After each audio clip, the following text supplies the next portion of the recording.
Cross చేసి international dais మీదకు వెళ్లిన వాళ్ళను లోకల్ ఫీలింగ్ చూపించమని అడగడం కరెక్టో కాదో కానీ మూలాలను మర్చిపోకుండా అటు ఇటు బ్యాలెన్స్ చేసుకోండి గురు అని ఓ రిక్వెస్ట్ పెట్టడంలో మాత్రం అస్సలు తప్పులేదేమో. పాన్ ఇండియా హీరోలుగా ఎదిగినా సరే అప్పుడప్పుడు రీజనల్ సినిమాల్ని కూడా కన్సిడర్ చేయండి అనే మాటను కాస్త స్ట్రాంగ్ గానే చెప్పొచ్చేమో. ఇంతకీ ప్రభాస్, బన్నీ, మహేష్ ఈ మాటలను వింటున్నట్టేనా? నేను నా రీజనల్ ఆడియన్స్ కి వడ్డించే దమ్ మసాలా బిర్యానీ ఇదే. నెక్స్ట్ కెరియర్ డ్రైవ్ ఎలా ఉంటుందో ఇప్పుడైతే చెప్పలేనని ముందే ఓపెన్ అయ్యారు సూపర్ స్టార్ మహేష్. అలా ఎందుకు అనుకుంటారు సార్? ఓవైపు మీరేం సినిమాలు చేస్తూనే మరోవైపు రీజనల్ సినిమాల మీద కూడా ఓ లుక్ వేయండి అని రిక్వెస్ట్లు అందుతున్నాయి మహేష్కి. మన పుష్పరాజ్ పరిస్థితి కూడా ఇదే. ఎప్పటికైనా మంచి మ్యూజిక్ ఓరియంటెడ్ లవ్ స్టోరీ చేయాలనుందని ఈ మధ్య స్టేట్మెంట్ ఇచ్చారు. మరి పెరిగిన ఇమేజ్ క్యూట్ లవ్ స్టోరీకి స్కోప్ ఇస్తుందా? మీరు మనసు పెట్టండి గురు, అన్నీ అవే అవుతాయి అంటోంది అల్లు ఆర్మీ. రెబెల్ సైన్యం నుంచి కూడా ప్రభాస్కి ఇలాంటి రిక్వెస్ట్లే అందుతున్నాయి. ప్రతిదీ పాన్ ఇండియా సినిమానే కావాలని కూర్చోవద్దు. అలా చేస్తే కొన్ని స్ట్రాంగ్ స్టోరీలను మిస్ అయిపోతారేమో.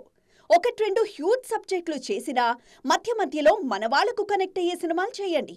అప్పుడే మన గ్రౌండ్ మీద పట్టుంటుందనే సలహాలిస్తున్నారు డార్లింగ్కి. ఎగ్జాంపుల్గా రీసెంట్ బ్లాక్ బస్టర్ సంక్రాంతికొస్తున్నాం సినిమాను చూపిస్తున్నారు. పాన్ ఇండియా చిత్రాల సక్సెస్ రేట్లు ఎలా ఉన్నా మన వాళ్లనుద్దేశించి తీసిన సినిమాలు కాస్ట్ ఫెయిల్యూర్స్ కావట్లేదు. పైగా సినిమా బావుంటే ఆటోమేటిక్గా పొరుగువారు అనువాదం చేసుకుంటారు. అందుకే కొంచెం థింక్ లోకల్లీ, యాక్ట్ గ్లోబల్లీ అనే కాన్సెప్ట్ మీద దృష్టి పెట్టమంటున్నారు క్రిటిక్స్. పాత్ర బావుండి సినిమాను డ్రైవ్ చేస్తుందన్న నమ్మకం ఉంటే చాలు. అమ్మమ్మ పాత్రల్లో నటించడానికైనా నేను రెడీ అని రష్మిక అలా స్టేట్మెంట్ ఇచ్చారో లేదో ముందు నువ్వెక్కడి నుంచి వచ్చావో గుర్తు చేసుకో, ఆ తర్వాత అమ్మమ్మ రోల్స్ గురించి మాట్లాడదు గాని అంటూ నెట్టింట్లో నిప్పులు కురవడం మొదలైంది. చావా సినిమా దుమ్ము దులిపేస్తోంది. ఎన్నాళ్లుగానూ వెయిట్ చేసిన హిట్ ఇదే కదా అంటూ బాలీవుడ్ అంతా సందడిగా కనిపిస్తోంది. ఫస్ట్ డే 33 కోట్లు కలెక్ట్ చేసిందన్నది వారి ఆనందానికి కారణం. లాస్ట్ ఇయర్ డిసెంబర్ 6న రిలీజ్ కావాల్సిన సినిమా రకరకాల రీజన్స్తో పోస్ట్పోన్ అయి ఫిబ్రవరి 14న థియేటర్స్లోకొచ్చింది. చావా సినిమాలో శంభాజీ మహారాజ్ సతీమణి ఏసుబాయి క్యారెక్టర్లో చేశారు రష్మిక మందన్న. ఈ క్యారెక్టర్ని జనాల్లోకి తీసుకెళ్లడానికి చాలా కష్టపడి ప్రమోషన్లలో పాల్గొన్నారు.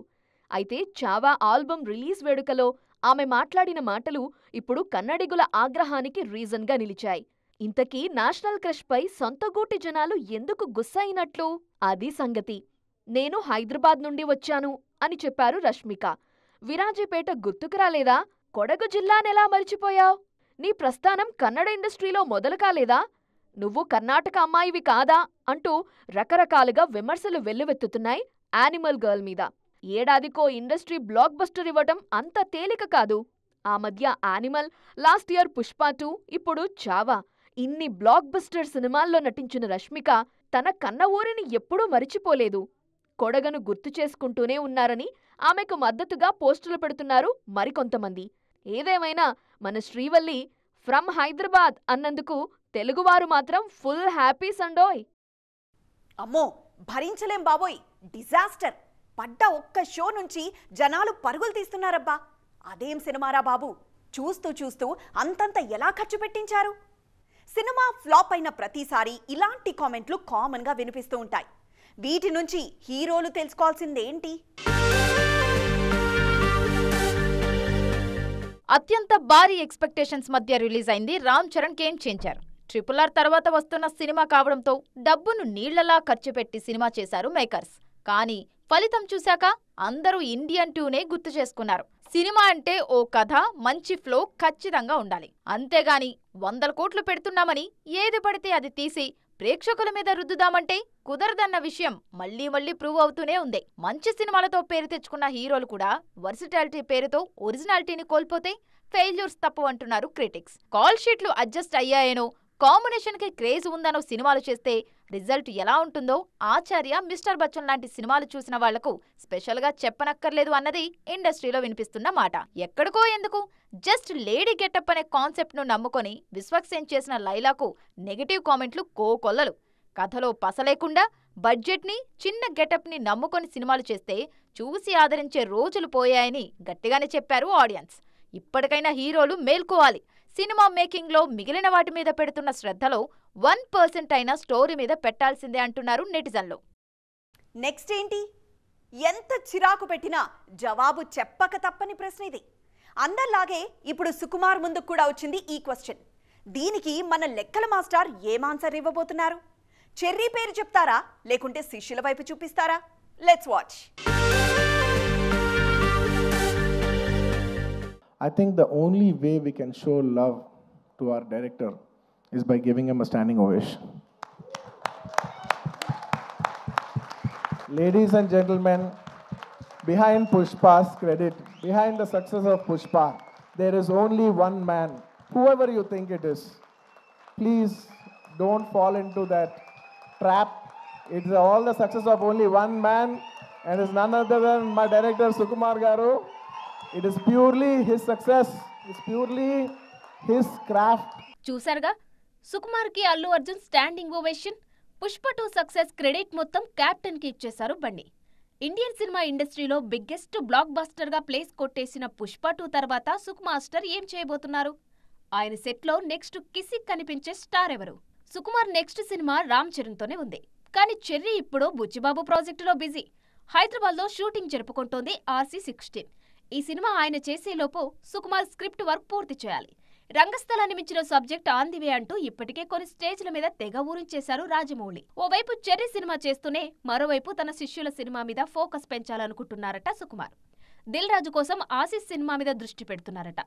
ఆల్రెడీ స్టార్ట్ అయ్యి మధ్యలో ఆగింది సెల్ఫిష్ మూవీ.